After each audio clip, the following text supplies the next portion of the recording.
I was best known for hosting the most extravagant parties. Everyone knew about me. At school, everyone wanted to be invited to my house on the weekend. My parents let me have at least $1,000 to buy whatever I needed.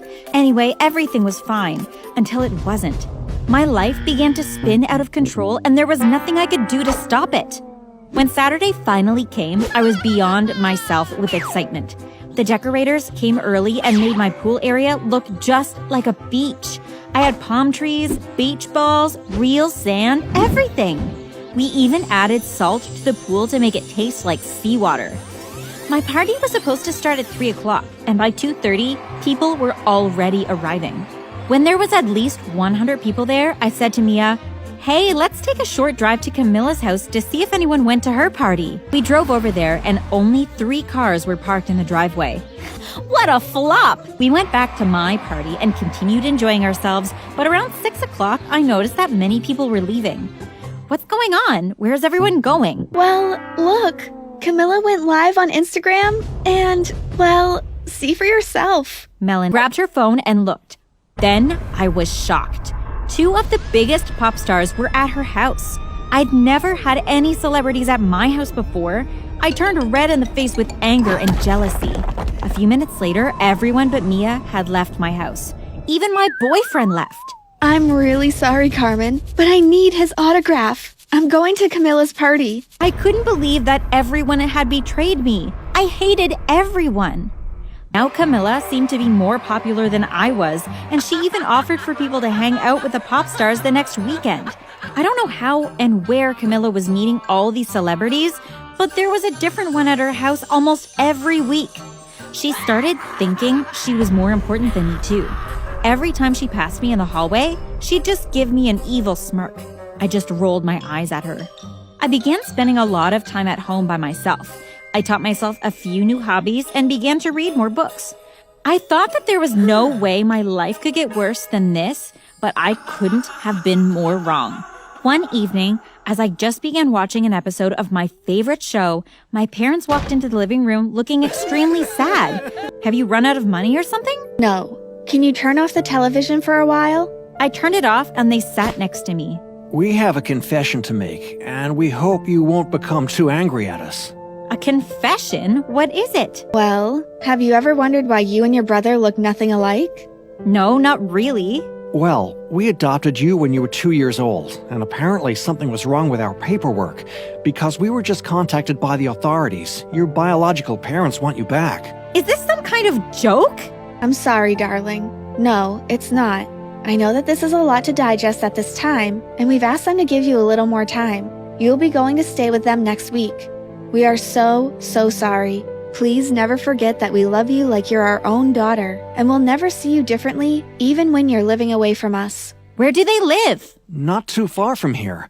You'll still be able to go to the same school, so your entire life won't change. Can't you all fight against this? I don't want to go live with some strangers. The next day, I couldn't go to school because I was crying all day too. This was the most horrible news I had ever received in my life. But it got worse. The next week, I packed my things and got ready for my parents to drive me to my biological parents' house. We left our beautiful community with its rich people, mansions, and swimming pools and entered a very poor, sad-looking neighborhood. It looked like there were many homeless people on every corner. Stray animals walked around looking like they hadn't eaten in days. We're here. I stared out of the window of my dad's Ferrari and nearly burst into tears again. You can't leave me here. We have no choice, honey. We're so sorry. The house was practically falling apart. 2 windows were missing upstairs and the walls were filthy. I imagined that it couldn't be better inside. We walked to the door and knocked. A man and woman opened it together. Carmen, our lovely daughter. We are so happy to see you after all of these years. They invited us all in and we sat in the living room where there was one old soiled couch and an old-fashioned television which was turned off. I think that the mom and dad I grew up with were very angry that my biological parents wanted me back, but for my sake, they chose to remain calm. After they left, my new mom and dad, Janet and George, showed me upstairs to my room. It was smaller than the laundry room at my old house. I I had a tiny old bed, a small desk, and a wardrobe. Janet decided to stay in my room for a while to talk to me. I'm sure you're a bit upset and you're wondering why we put you up for adoption. We are so sorry, and we really didn't mean it. It's just that you were our firstborn and we had no money at all. We always intended to take you back after we became a bit more comfortable. We both have jobs now, and we don't make much, but it's enough. We're in a better position now. It really doesn't look so. Well, I'll let you get settled and then you can come to meet your brothers and sisters. I didn't even know I had brothers and sisters. How did they all live together in this dump? Later, I met my 2 little brothers, Jake and Harold, and my 2 little sisters, Kaylee and Savannah. As I sat on my bed that night, I realized that I'd have to go to school the next day. What would my friends think if they found out I lived here now? I'd have to lie about everything.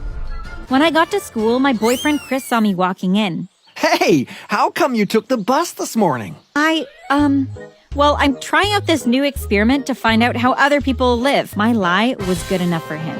As we walked down the hallway, a few people stopped me to ask when the next party was. I had to continue lying. I told them that my parents were away for a few weeks and that I wasn't allowed to have anyone over until they got back. They accepted this and moved on. But it kept getting worse and I continued having to create lies. Hey, can I come over later so we can work on our history project together? I began to freak out internally because I remembered she lived across the street from where I used to live, and she'd eventually notice that I just wasn't there. I can't tonight. Sorry. I've got a hot date with Chris. She shrugged and started talking about something else. I began to hate my life. I was used to being rich and popular, and part of me felt like this was all a terrible dream. After school, I pretended like I had to leave early. I hid in a small storage room until I was sure that everyone had left, and then I walked to the bus stop and took a bus home. I continued this routine for a while, and I started to get used to my new life. I stopped being so judgmental of my biological parents and even became friendlier to my brothers and sisters. In fact, I started to like my little sisters a lot. They looked up to me because they thought I was so interesting and beautiful. I still called my other parents from time to time, and I missed them to shreds, but life had to go on. I finally began to feel at peace until the most dreadful morning I ever had at school.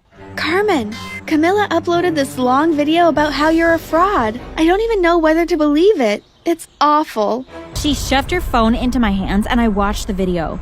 It showed me walking away from school and getting on the bus.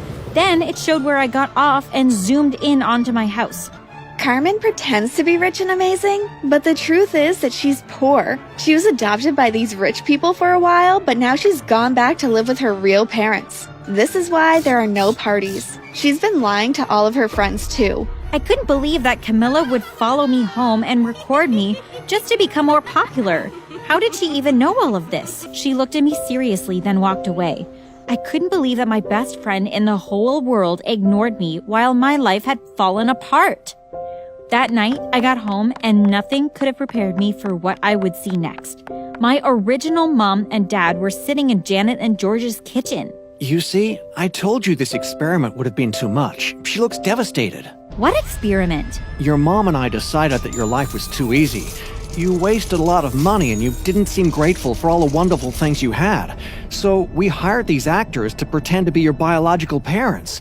You can come home with us tonight, though. I hate you guys. This was torture. This is the worst thing that ever happened to me. Well, didn't you learn a valuable lesson? I couldn't believe it. I was extremely grateful that I was no longer poor, though, and when it was time to leave, I literally hugged my dad's car seats all the way home. I changed a lot.